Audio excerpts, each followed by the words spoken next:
Hi, this is Marsha. And this is Kelly. We are the Two Ewes of Two Ewes Fiber Adventures. Thanks for stopping by. You'll hear about knitting, spinning, dyeing, crocheting, and just about anything else we can think of as a way to play with string. We blog and post show notes at twoewesfiberadventures.com. And we invite you to join our Two Ewes Fiber Adventures group on Ravelry.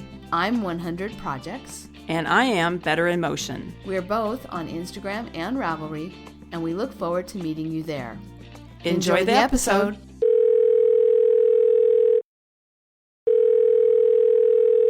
Good morning, Kelly. Good morning, Marsha. How are you doing? Well, I'm recovering.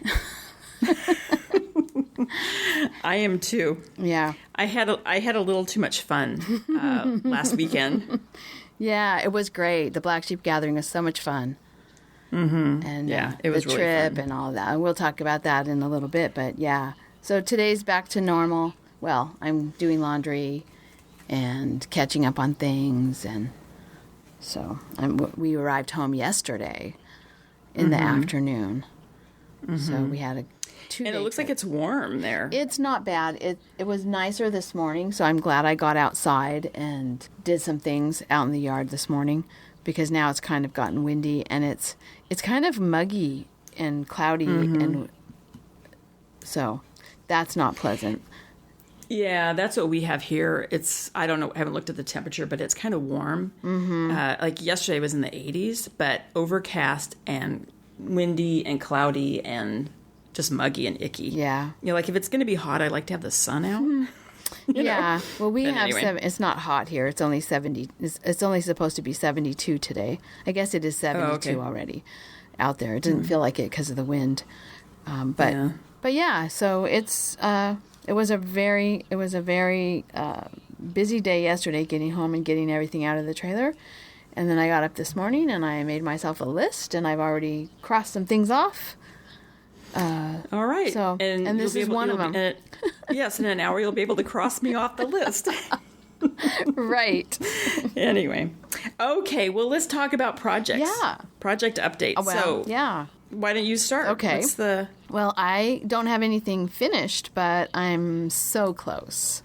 I worked on 2 projects during the trip, and it was, 2 days of driving, about 6 to 7 hours each day on the way up, and then the same thing on the way back. So, with the trailer, the trip is quite a bit slower. So that's a lot of knitting time. So my Argyle socks, the second pair of Argyle socks, they're sort of a lagoon color blue for the main color, and then they have a rust. The diamonds are a rust and a pale blue, and then they have a kind of a goldish green crisscross. So they're out of the Roma yarn. This one is the half alpaca, half wool, or some percentage of alpaca. I can't remember now. Mm-hmm. And I've gotten, one of them is down to the toe, so all I need to do is put the toe on.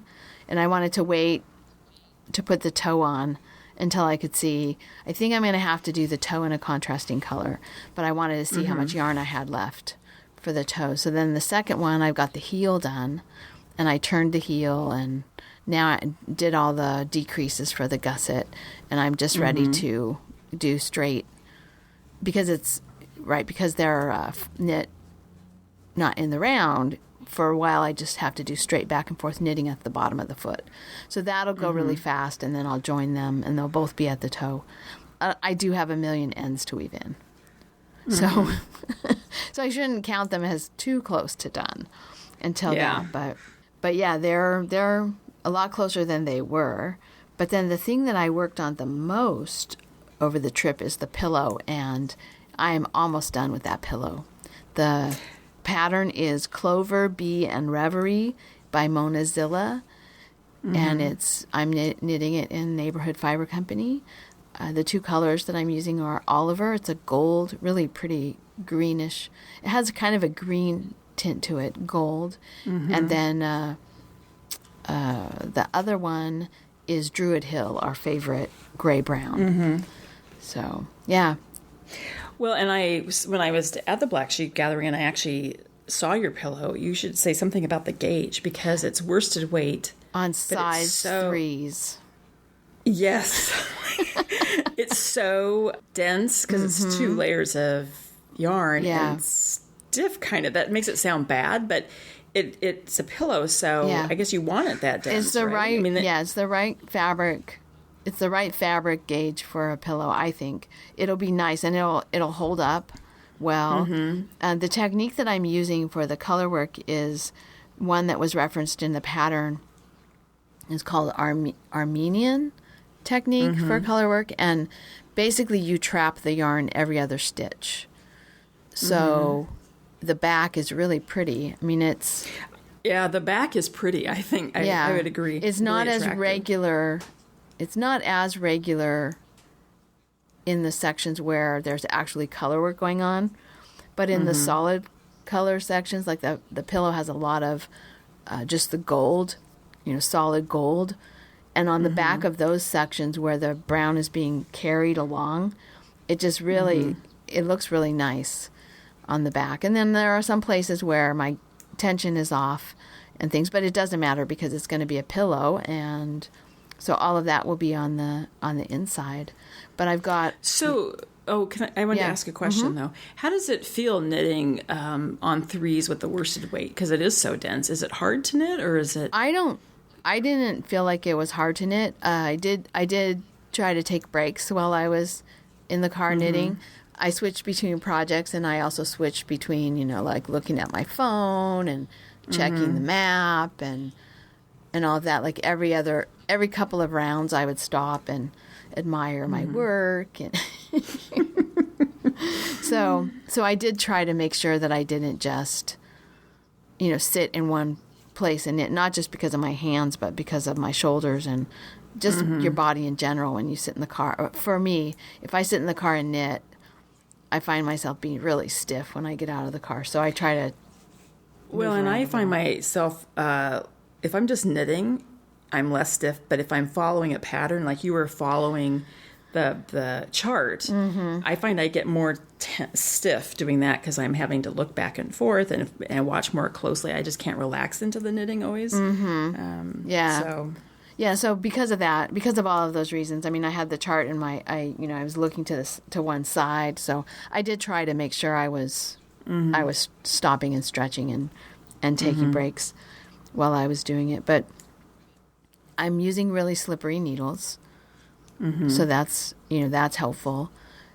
And I didn't find it to be a really big struggle to knit on that with that tight of a gauge, but.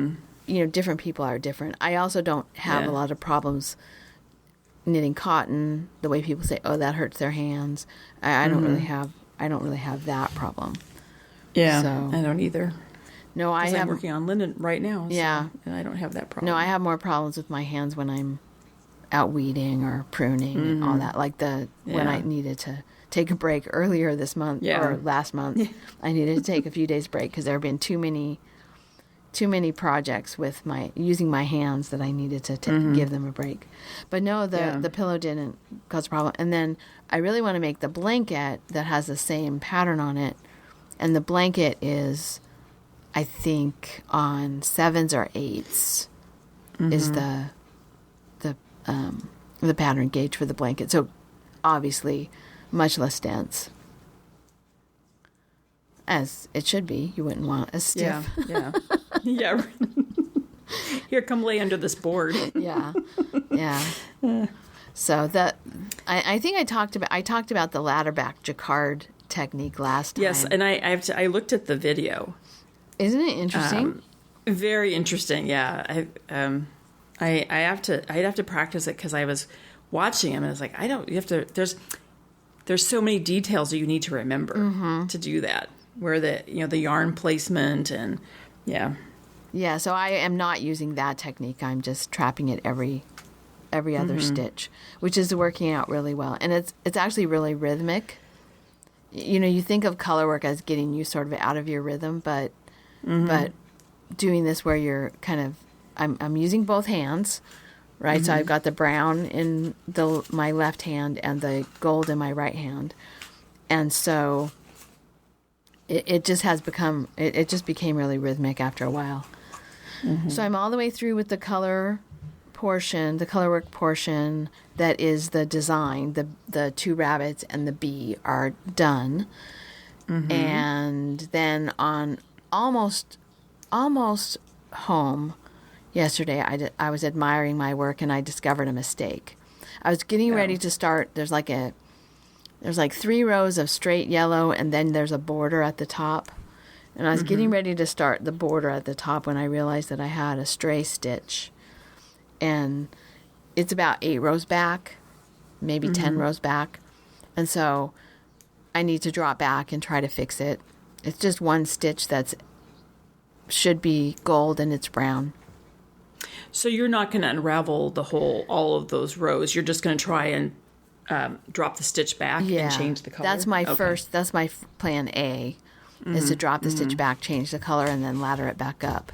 Depending on how that works and how that looks, not on the back. I mean, it will mess up the back, but that doesn't matter. But depending on how it messes up the tension, I may just go back 10 rounds. Yeah. That doesn't bother me that much. There's another mistake that I found when I was like 5 inches up, and I was admiring my work, and I noticed that there is a missing brown stitch in the rabbit's head. So the outline of the rabbit's head is like supposed to be 2 stitches wide of the brown, and there's one place where it's only 1 stitch wide. And I'm just going to fix that with duplicate stitch. I know that the brown will cover the yellow, but the other one is a misplaced brown stitch, and I'm not sure that a duplicate stitch of yellow would do a good job of covering the brown. And since I caught it soon enough that I really can fix it, I'm gonna fix it. So we'll see. I don't mind going back. It's not that far. I mean, it's like 8 or 10 rounds. It's maybe I don't know I can't remember how far in inches it is, but no, I'm not averse to ripping that out because I want it to be nice. Yeah. So and I'm having fun knitting it. So and I got a lot done. I'm super close to being finished.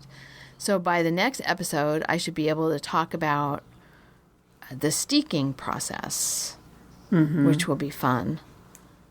I've never steeked before, so that's what I'll be doing in the next episode, is talking about what happens when I cut, because it's knit in the round, and then you cut it, to open it up and lay it flat, and you have the front of a pillow. So, and then when you finish it, are you, and you actually make it into the pillow, are you knitting the back? No, Or is it going to be fabric? Yeah, it's going to be fabric. And then I have these buttons that Amy Greenhook brought me when we had our first meetup. And they have bees on them. They've been waiting for just the right project. And so they're going to be, how a back of a pillow will often have like a flap and buttons to hold it down, and then you can take the cover off. Yeah. And wash the cover or wash the pillow or whatever. You can take the cover off the pillow. And so I'm going to make the back like that so you can take the cover off the pillow. Mostly because I just want to use the buttons. I know. Otherwise, I'm not sure I would make it so you could take the cover off the pillow. Yeah. Cool. Yeah. So those are... And then, those are really close to being finished, both of those projects. And have you cast on anything new, or? No, not yet. But of course, I have that crochet blanket in my sights that I talked about last time. I have a weaving project on the loom that I want to work on. So I don't think I'm going to cast anything on right away. So I have a weaving project on the loom, and then Tour de Fleece is happening. And so I'm going to focus on those 2 things, at least at the beginning of the month. Well, and since you mentioned, now is that it for your projects? That's it. Okay, then I'm going to say, why don't we just talk a little bit about Tour de Fleece before I talk about my project? Sure. So let's remind everybody the dates. So it starts today, the day we're recording, which is July 7th. And that's when the Tour de France starts. and it goes for 22 days. It ends on the 28th. And I think one of those days is a rest day. Maybe there's more than one rest day. But anyway, it goes till the 28th is the end of it. So basically almost the whole month of July. Okay. All dedicated to spinning. Well, so I'm going to participate. Well, actually, I have a question about it because I actually have not really followed the rules. You're more in, if I have followed it, do you have to start the project? I mean, it has to be a new project, or can it just be any kind of spinning? No, well, on so a project that's in the works already? To use a phrase you use a lot, well, you can do whatever you want. Oh, yes. So the actual Tour de Fleece has a Ravelry group for it, and there's different events, and you can like choose which events you're going to do. Like some of the events would be, they correspond them to, people correspond their projects to like cycling. So like, there's like a sprint and that kind of thing. But what most people do is the goal is to spin every day that the tour is going on. Okay. So you can take off on the rest day, but the idea is to spin every day, and then people will make their own goals of what they're going to do in that 21 days of spinning. And for some people, it's not even spinning. They'll do like fleece preparation. Yeah. Right? Because you can do whatever you want. Yeah, right. It's kind of like your own challenge, but around this time period. And I'm sure there are people who are actually watching the Tour de France while they do their spinning or fleece preparation or carding or whatever. So okay. Well, I'm gonna participate. But I think I'm not doing anything as heroic as the riders in the Tour de France. I'm just going to spin every day. And because I've been working on my combo spin, my third one, I think, and I now have 2.5 bobbins done. So as soon as I finish that third bobbin, I can ply. Oh, nice! And then I'm going to have to figure out So let me just back up. My other combo spins, I had them divided into 6 bags, and so each bag was approximately a bobbin. But this one, because I have more ounces of fiber, each bag is more than a bobbin. So I will have 3 bobbins full. Let's see, I will have done 6 bobbins, and out of 5 bags, I have a 6th bag, which is untouched. So I'm going to have to then figure out how to divide that into third. Well, after I apply it, then you always sometimes you have a little bit left, right? Right. So I'm going to I want to now try to make it as even, each of the last 3 bobbins as even as possible. So I'm going to have to figure out how many ounces are on each bobbin that's left over, and then divide up my fiber accordingly. Yeah. Within reason. I just don't want to spin an entire bobbin and then not have enough for 2 other bobbins. Right. I have to divide it sort of in thirds. Yeah, no, that's good, yeah. Yeah. So anyway, but that's what I'm going to work on. And then I have another spinning project, too, that if I finish this, which I might, I don't know, well, probably, I don't know, maybe I will.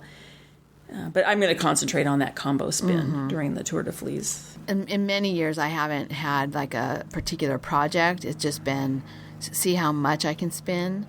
One year, I actually posted pictures every day, because that's the other things, like they have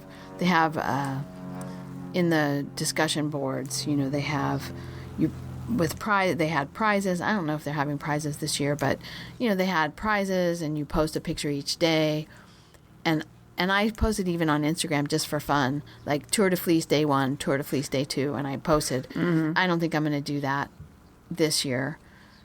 I mean, it's not like it's that hard or that time consuming, but sometimes I have to document this. Sometimes that kind of gets in the way of actually getting stuff done. Yeah. But it was fun to keep track of how much. So I made a project page in Ravelry for the Tour de Fleece a couple different times, and then I just put the number of either the number of ounces or the number of yards, or I can't remember now how I did it, but I kept track of the amount that I spun in that period of time, which that was kind of interesting to see, kind of like what I'm doing for Stash Dash, to see how much I can use. How much can I spin in 3-week period. I don't, is it reasonable to spin a pound, for example? And then one year my goal was to finish up the yarn for that sweater that I have that's baby camel, 1 ply of baby camel and 1 ply of silk. Mm-hmm. So I finished up that yarn. But this year I don't have a particular project in mind. One year I had a goal of spinning a pound, I think. This year I don't have a yardage goal in mind, and I don't have a project goal in mind. Mm-hmm. So, but I do have some fleeces that need to be washed, and I have a new wheel that needs to be used. Yes. So should we talk about the wheel now, or should we talk about it when we talk about black sheep gathering? Yeah, we can talk about it when we talk about black sheep gathering, because I want to hear about your projects. Yes. Okay. So I'll tell you about my projects. The only thing I'm really I have several projects that I should be working on, but I've just been concentrating exclusively on the t-shirt Summer Fjord by Trin-Annelie, the one that you made, which you wore at Black Sheep Gathering, and it's gorgeous. Thank you. And I'm using the Fibra Natura linen, and I'm about an inch from before I start the shaping for the bottom. Oh, nice. So I made really good progress because I had 12 hours on the train. So 6 hours down and then 6 hours back. And then also, as we knew was going to happen, and it was not as bad as my Spokane train trip. The trip was totally fine, but it was delayed. We were supposed to get on the train, I think, about 1:20, and it arrived at 4:45. So we had quite a bit of time. We got updates, so we hung out at the trailer for a while, and finally we just decided we wanted to go and just be at the train station. So so I had that time in the train station too to knit. But I made really good progress on it. Well, that's good. So, yeah, and then I have the 2 shawls, which I won't really talk about because I've not even picked those up in months. So those are just kind of hibernating right now.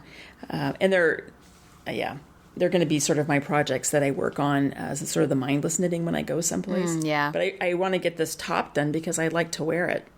Yeah, and it's middle of summer, so. Yeah, I want to get it done.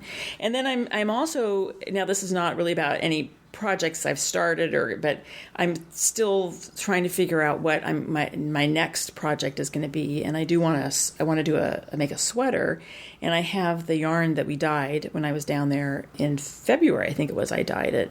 And so I brought the sample with me to the Black Sheep Gathering, and we decided that the swatch I did with size 8 needles is the best. So now I'm looking for patterns with that gauge that I'm getting with the 8 needles to figure out what I want to make with that yarn. Those skeins of yarn are really pretty. Yeah, they're really nice. Super soft. Really nice, yeah. Anyway, and then the other project that I've been looking at forever, and you know this, but this cloud cover cardigan by Heidi Kermeyer. And because of the construction of the collar, which is stockinette and reverse stockinette, I want something that's very drapey because I'm afraid if it's 100% wool, there's too much spring in the wool that collar will not lay flat. So I had mentioned that when I had gone over to the fiber gallery here in Seattle to get help with the little wave when I was having problems, I looked at the sale bin and I picked up 6 skeins of Juniper Moon Farm Finley DK dappled, which is, and I have it here in front of me, it's kind of, in fact, Kim said to me when she saw I brought a ball of it with me to do a swatch when I was at Black Sheep Gathering, and I never got done with it. But she looked at the color. She said, "Why did you buy that? Those are my colors." Because I kind of go for bright colors, and this is sort of like a steel gray and a pale green but they're all very subtle. Yeah, There's very a little bit neutral. of rose in there, and it's very, very neutral. Yeah, but it does have it's like a color variation. But I think it'll be nice in that sweater because it's all stockinette. The body is all stockinette except for this collar, which is the stockinette and reverse stockinette. So I think it will look good. It won't be too busy or anything. It'll be very subtle. Yeah, I think. that'll be pretty. Yeah, I usually go for color, so it's but I'll tell you one of my dilemmas about starting the beautiful teal is I've done so many. It seems like I've done so many blue things recently. I kind of want to. I spent all that time on Little Wave looking at blue. Now, granted, the other yarn is teal, a beautiful, deep, rich teal, but it's again in the blue family. Yeah. I sort of want to do something that's not blue, but anyway. Well, that'll be good because it's not blue. Yeah. Anyway, but that's it for me on projects. Oh, I know. I guess the other thing is just that I am continuing to work on that third combo spin, which I mentioned that I've got. They have 2.5 bobbins done. So that's the only thing I've really been working on. Okay. Yeah, that's it. So Kelly, the other thing we just wanted to mention is we've had 2 questions from listeners that we wanted to address briefly. We'll sort of address briefly.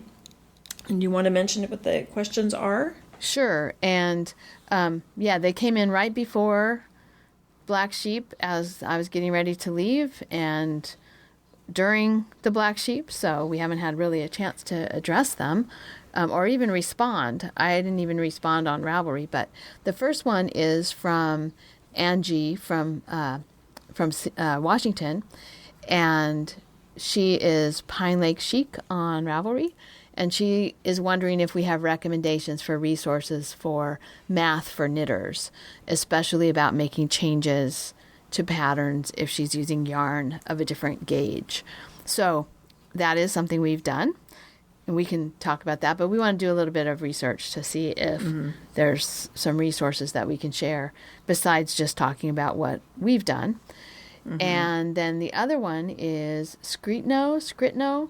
Her name is Sharon.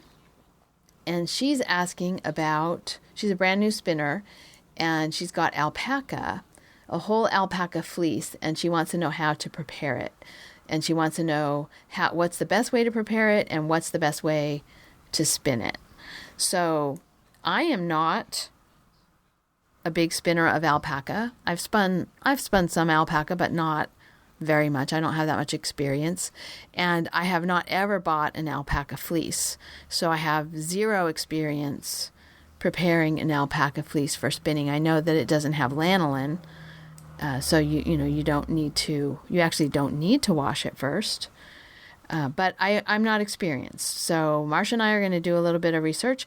And we're also interested in getting feedback from listeners. So if you are an experienced alpaca fleece spinner and you want to chime in, I'll make sure that questions thread is bumped up toward the top of the discussion board, and you can chime in, and then we'll be able to provide some help, on the boards to these 2, and then also we'll be able to talk about it in the next podcast. And the same thing if you have a resource of math for knitters. If there's one, a go-to that you use, I'd be really interested to hear what people say and what people think. So we have some work and research that we need to do, and then we'll talk about hopefully the next episode. Yeah, that's what we'll shoot for is the next episode. All right, so Black Sheep Gathering. Oh my goodness, where should we start? Where Kelly? shall we start? First, let me just start by saying how much fun it was to meet everyone who came to the meetup. It was fun. It was a really fun time. It's so nice to meet people face to face, and I shouldn't neglect also the people that we met who weren't able to come to the meetup, but that we met just on the grounds of the show. It's just so fun to hear from people. There were 2 people who talked about how they were catching up on the episodes and binge listening and listening on the way to the show. And that was kind of fun to hear about too, although hard to imagine. Yes. Yes. Especially in the case of Brenda, who came all the way from the Bay Area. So she had quite a long drive listening to us. She had time to get caught up, but man, that's a lot of Marsha and Kelly. Yes. That's a lot, yes. At least Melody was only coming from Portland. She didn't have as much listening time. Yes, but her poor husband had to listen to us. Yes. But he was very gracious about it. Yes, he was very gracious, yeah. So anyway, Yeah, no, it was very nice. It was great that the people who were able to come, and then, as I say, the people who, as you said, the people who stopped us, and said hello. We recognize your voice. Yeah. Yeah. I know really that fun. Laugh. Yes. Okay, now that's embarrassing. Oh, dear. Yeah. Well, let's actually start about the fleece judging. Okay. Yes. So you sat there the whole time, right? One full day. I did. I watched all of the fleece judging. I did not watch the alpaca fleece judging. He did that the next day on Saturday. He finished the sheep on Friday. So I watched all of the wool judging. And then there was mohair judging after with a different judge, and I didn't watch any of that either. Yeah. I concentrated on the wool judging this year. Jeff Ruppert was his name. He's a Corriedale breeder. He has on his website he has Corriedale sheep and one other breed I can't remember now. But I was sitting next to someone who said that she had bought fleece from him and that it was really lovely. So I'm kind of interested to go look at his website a little more closely now. But I thought he did a great job of judging. I did too. Yeah, he was. I mean, he was consistent in his judging, and I think because I'm not as good as Mary was. Every time the fleeces would come out, Mary would say, knit admin, she'd say, "Oh, I like that one, like the third one in the row, or two up from the end, or whatever." And then that would be up in the top three. Yeah, she has a good eye. And it's through a plastic bag, from 10 feet away. But I'm not as good as that. But in my view, he was pretty consistent in his choices of what he liked. Well, and he was interesting too because last year it was Judith McKenzie, and we talked about this last year that when she was doing the judging, it was like a class. Yeah, I mean, she gave you so much information and history, and I mean, just her knowledge, and she's like a natural teacher. Yes, I mean, she can't help but try to be teaching you things as she does the judging. Yeah, and he said that he does judgings all the time. But he implied that this was the first time he'd done a judging in front of an audience. Yeah, and he was, in particular, he mentioned Maryland Sheep and Wool, I think, that they do the judging behind closed doors, which I thought was really interesting. I know, for me, hearing the judging compared with like judging in a dog show setting, the judges make their decisions, and occasionally, if it's a breed specialty, you'll get to hear after the fact why the judge made the choices they made, or sort of broad strokes about what they saw that they liked and didn't like about the breed. They'll usually do that at the dinner. At the end of the specialty, there'll be like a judge's dinner, and the judge will say a few things. So you get some sense of what the judge is looking for from that, but they don't talk while they judge. They just judge. And so I guess it would be similar to that, where they just judge the fleeces. They don't talk about why they're doing what they're doing. Well, it sounds like there's nobody to talk to about it. Right? There's nobody there. So I really like the system that we have here. All of the judging that I've been to, Lambtown, the judging at Monterey Wool Show, this judging is all very educational. There's a lot of discussion about what they're choosing. I think he was not very talkative. It took him a while to kind of get the hang of talking about what he was doing. And he did a lot of sort of, in the big classes especially, he did a lot of sort of paring down the size of the class in the beginning without really saying much, like, okay, no, this one's this, or no, I'm not going to look at this one, or, here are my top ones, and now I'll talk about them. Yeah. So of course that's why he was done on Friday. Whereas, Judith McKenzie, when she judged, I mean, she was really taking a long time with each with each fleece. And she was, if she saw something that might be, I don't know if this will be like the right word, but like a defect or something, or something that could be improved upon, she would talk about how the grower could improve that. Right. Or something clearly that the grower had done that was working really well. She knew, and she could talk about that. So it was, I think, very educational for someone who wants to purchase a fleece, but also very educational for the producers too. Right. And like in Monterey, the fleeces come in, and then we have the judging, and then the fair is the following, it's like 3 weeks out. And so there's really no one there for the judging except usually just the Anne's Web group, the spinners who meet every month in that same space, and whose leadership kind of helps to organize the wool show. So, we don't usually have an outside audience, and that audience, I don't think, ever includes the growers, which I think it would be really nice if that was possible. But I don't, I think the timing of everything makes it really difficult. Difficult, yeah. Whereas Black Sheep is actually also a sheep show, so they're there with their sheep at the same time that their fleeces are there. And so that's nice. But I thought he was good. I learned something different every time I watch, and the different judges have different perspectives. He was different from, like, Martin Daly, who has Gotland's now. When he judged, the guy was a professor at Davis. He was a good teacher, too, at the same time that he was judging. But he was all, like, just to give you an example, he was all about the fine fleeces. And he judged every class looking for fineness, whereas both Judith Mackenzie and this guy, Jeff Rupert, they were both very clear that a certain type of fleece should be a certain grade. And he actually had many fleeces that he said, this is too fine for the grade. This is too fine for this class. Fleeces that were not placed properly in their class, he didn't consider.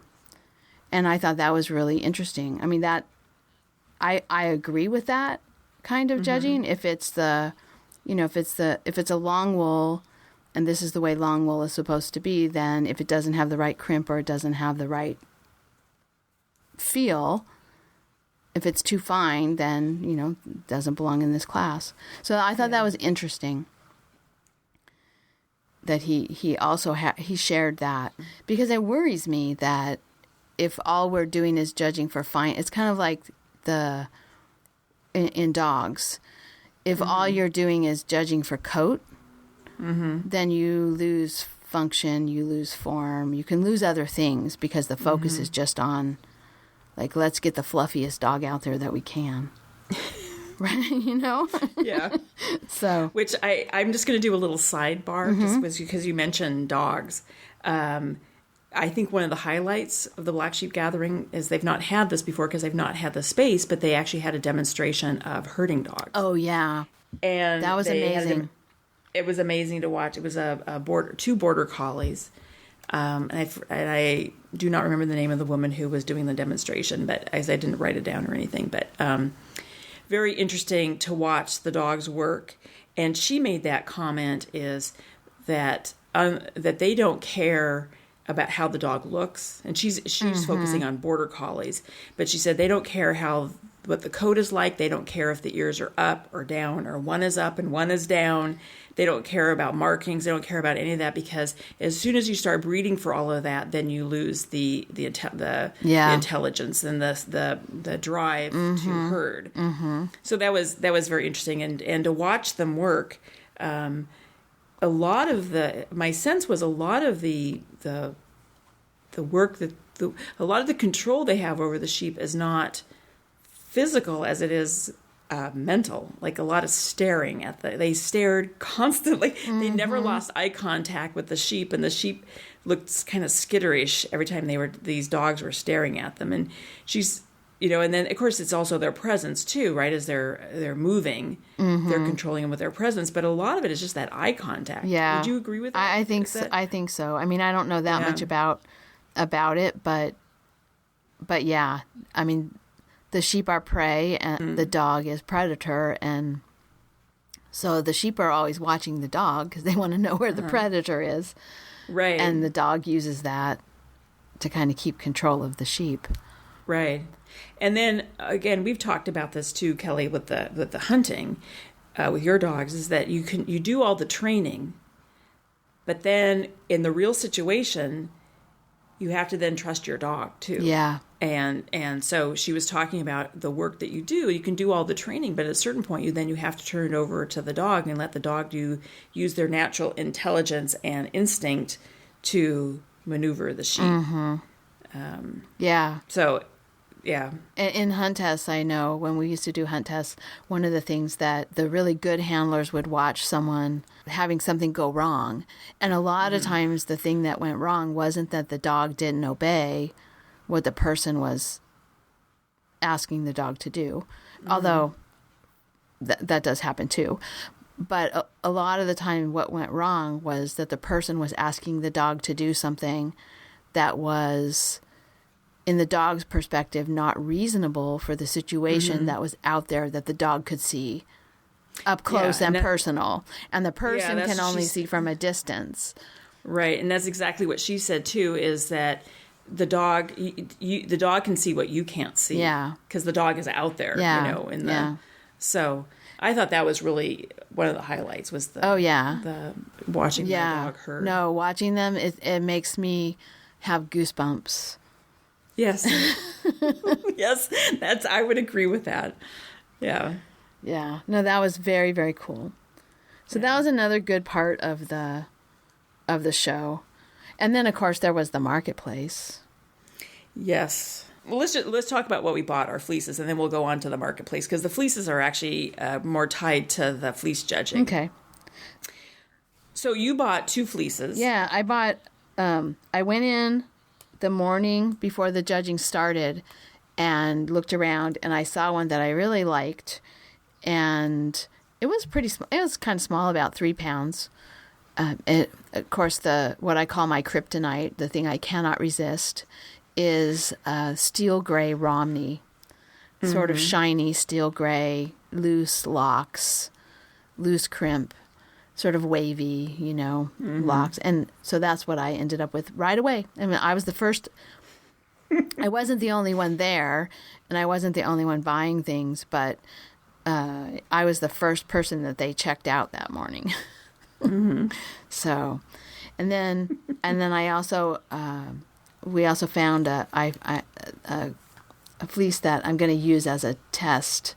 I'm hoping it's big enough to be able to go to a particular processor, and so I'm going to take it in and have it made into yarn, and so that will be interesting to see. It's a Corriedale Romeldale cross, and then what did you get, Marsha? Well, I also bought a Corriedale Romeldale cross.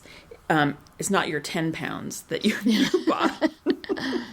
It's about 3 pounds. And also, like Kelly, I cannot resist anything that's dark. And so this is, again, sort of a steel gray. I have it here. Yeah, kind of steel gray, more quite gray. Yours mine's a bit darker gray than the one you got, I think. But anyway, it's about 3 pounds, so I bought that. And I'm not sure when I'm going to start spinning that. My goal is to spin the fleece that I bought. I think it was it last year or 2 years ago? 2 years ago, I think. 2 years ago, I bought a fleece, and I think I'm going to try and get that spun this year, because there was we met the grower, and I thought, I haven't done anything with that fleece in 2 years. So after I finish this combo spin, I think I'm going to start prepping that fiber and spin it. And I'm going to try and do a very, not that I don't always try to do a good job, but I'm trying to do an extra special job, because the comment was I should enter it in the show. Yeah, that would be cool. So I think I'm going to try and do that. I have a year, so we'll see. But anyway. But I only bought the one fleece, which is plenty for me, because I still have some that I've not touched. I've washed some. I've washed. I've done a little test spinning, but I've not actually spun the whole fleece up. So I need to do that. But anyway, And then I would just say I did buy at the show in the marketplace. I was looking for braids because I want to do another combo spin because I am such an addict. And that was fun watching you select those. Yeah. Well, and how it started, I just have to say, I knew I wanted to do something red. And Kim, who went with us to the show, we were, staying at the motel, and she had brought her drop spindle and a braid, and it's red. I have it here. I can't think, it doesn't really matter who the company is. I've got my bag, but, here it is right here. I don't think they were at the show. It was Wool Gatherings. Oh, yeah, I don't remember seeing them. I don't remember if they were there, but she bought this, I think she bought this 2 years ago when she bought her drop spindle, I think. I'm not 100% sure, but anyway, it's 70% oatmeal BFL. I don't know what oatmeal BFL is. That means it's got the darker color along with the white color. Okay. And 30% silk. And it's really nice. It's got like a dark navy blue and red and kind of a magenta and little flecks of kind of a pinky orange. And so I used that as my base. And then I went out and I bought braids. And I won't go into it. I bought one from Huckleberry Knits. I did buy a skein of yarn. It's 50/50 silk merino from Judith McKenzie's booth. Mm-hmm. Then you and I were together and we bought some just silk roving. At Janet Hepler's booth, yeah. Yeah, and then there was another booth, and I've forgotten, actually I've got the bag right here. There was another booth where I bought yak and silk. It doesn't have the name of the booth on it. That's very pretty. It's kind of silvery. Oh, no, here it is. It's Aurora Colony Fiber Arts out of Oregon City, Oregon. And it's yak and silk, and it's so lustrous, and it's so soft. So I'm going to throw that in. And then I have also when I bought, I think last year. No, it wasn't last year. Oh, no, I know. I bought it up at the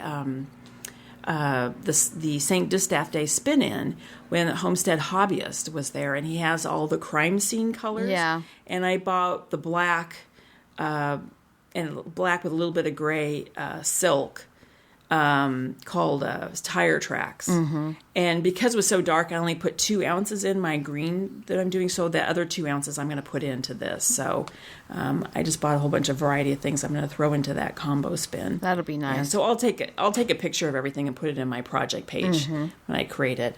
And then I think I bought a braid up at the St. Distaff Day spin-in, and it's just the natural cream color of the wool and gray and yellow. And I thought I was going to put it in one of my combo spins, but I realized it's too much of the cream. So I have 8 ounces of it. And so when I was down there, I bought, I think from Huckleberry Knits, I bought another 8 ounces to combine with that. But I'm not going to spin it as a combo spin where you break it all apart. I think I'm just going to strip it down lengthways. And keep that color way in place. Yeah. So we after the show, when you came back to my house, and we kind of had a discussion about it. So I don't know how I'm going to spin that yet, but I'll talk more about that later when I get around to it. When it happens, yeah. But that's kind of what I bought. And I do want to give a shout out to one of the vendors that I had seen down at Stitches, and it's Jody McDougall, and she's out of Bountiful, Utah. And what's the name of her company? It's just called Jody McDougall Studios. And she's the one that had the glass buttons at Stitches. And she was wearing a bracelet made out of her buttons at the Stitches show, but she didn't have any of the bracelets for sale. Oh, right. I remember that, yeah. And I said to her, I love your bracelet. She said, she hasn't made any for a really long time. Well, guess what?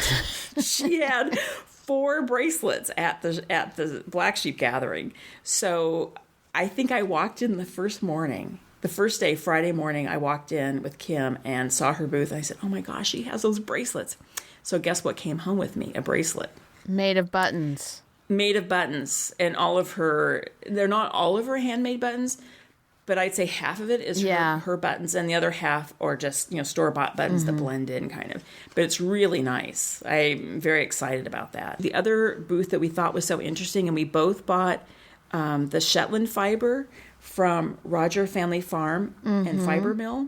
And that was really interesting because it's Shetland fiber, but they don't shear the Shetland. Say that fast. Shear the Shetlands. They, certain time of year, like dogs, they call it blow their coat, but they kind of just release the fiber off their, and they have a video where they just pull it off of them. Yeah, in like a whole giant fleece. I mean, it's called ruing. Yeah. And they just rue their Shetlands and get the whole fleece off. It was very interesting watching the video. Yeah. So we each bought some roving. And I'm interested to spin that up. Yeah, it's just a little 1 ounce sample. That will be fun to spin. But I had never heard of that. So. Very interesting video. Yeah, very interesting. What did you buy anything in the marketplace? Well, I had one of my purposes in the marketplace was to buy a set of cotton cards because I needed a finer gauge of carding cloth for the Santa Cruz Island fleece that I have. And so because it's so fine and also so springy, I wanted to get cotton cards for it. So I got those. So that was my main, besides a fleece, or two or three. that was my thing that I wanted to look for. And so that's what I got. So anything else about the Black Sheep Gathering that we need to mention? Well, just what happened after my big, my. One of the reasons I did, one of the reasons I was restrained at the Black Sheep Gathering is because I was actually, after the Black Sheep Gathering, I was buying a new wheel, a new to me wheel. So yes. Cindy Q, I discovered she had a Wyatt great wheel. When we had one of the get-togethers, I discovered she had one. She was talking about she had a Wyatt wheel too, and I told her the one I had and said, I always wanted a great wheel, and she said, mine is a great wheel, and I'm selling it. So it's been something I've been thinking about for a while now, since January when I found this out, and finally decided I was going to get it. So we, after Black Sheep, we went up to her place and I picked it up and we packed it up, and that was kind of an interesting thing because you can't, well, first of all, the wheel portion of it is 4 feet in diameter. So it's big. And it's kind of delicate too. Yes. It has to be, you just can't lean it against the wall or something. It has to be laid flat or be supported. So because the rim of it is fairly fragile or thin, I guess the rim of it is fairly thin compared to the rest of it. And then it has these spokes, and the spokes are kind of delicate too. And so this 4-foot wheel to pack it into the truck around all our other things was kind of a challenge, but Robert knows some great knots. And so he was able to pack it up. And then when I got to Marsha's, we unpacked it so that we could rearrange things because we were picking up some other stuff. And I actually put it together in Marsha's house, and we played with it for a while. And then it was one of the first things I had to unpack when we got home because, again, in order to get other things out of the truck, we had to get the wheel out. So I had the wheel all unpacked and actually was spinning last night. So yeah, it's a... And when it's gorgeous, I have to say, even if you don't know anything about spinning or have any interest in spinning, you would still admire this thing. It's so beautiful. It is really pretty. It's made of mesquite. Really, it's not an old one. It was built by Bill Wyatt in 2001. It's a replica of the older great wheels. It has no treadle, right? That's the idea. The great wheel is the one with a great big wheel, and it doesn't have a bobbin and flyer assembly, and it doesn't have a treadle. So it has a quill that you wind onto. So it's almost like a drop spindle sideways, and then turned by this wheel. So it's sort of in the design of it is sort of in the early stages of spinning. So drop spindles would have come first, and then this type of spinning put the drop spindle sideways and attach it to something that turns it automatically. Yeah, and I tried it, and it's a different way of spinning. Yeah. Because you're using your right hand to turn the wheel, and the big wheel turns what's the ratio? We talked about this. It's a 200 to 1 ratio. So the big wheel's not turning that fast. It's moving really slowly for that, I'm sorry, what did you call it? The quill. The quill. Or Thank spindle. You. The spindle for that, it's turning really fast compared to the wheel, the big wheel. And then the other thing is challenging if you're used to a like our little Herbies or an Ashford or something where you treadle, is you have both hands to control the fiber if you want. This, one hand's controlling the big wheel and you're holding all the fiber in your left hand. So your right hand is not really free. And so for me, it's a little awkward because I don't.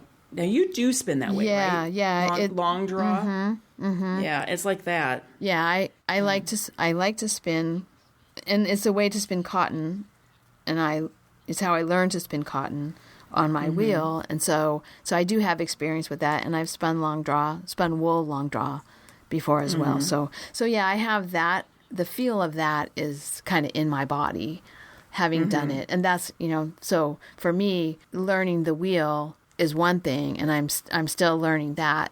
I'm at this point making fairly fragile yarn because I'm still not quite sure how many turns I need to get it twisted enough that it's ready to wind on. Whereas with my little Herbie spinning cotton, I just know. I've done it enough that I just know. So I'm getting used to the wheel, but I already have some experience spinning that way. But it was challenging to learn to spin long draw, and it was challenging to learn to spin cotton. So I'm glad I already know how to do that. Now I can transfer that onto spinning with this wheel. But I'm really super excited. So that's probably what I'm going to be doing for Tour de Fleeces. Most of my spinning might be cotton spinning. We'll see. No, it's very cool. And I'm glad, well, you had to take it out of the truck. You kind of had to set it up just for safekeeping. But I'm glad you were able to do that because it was fun to try it. It was fun having it in my living room for 2 full days. Yeah, it's really pretty. Very, very pretty. Yeah. I'm so glad that Cindy was selling it. It was perfect. I mean, it couldn't have been more perfect.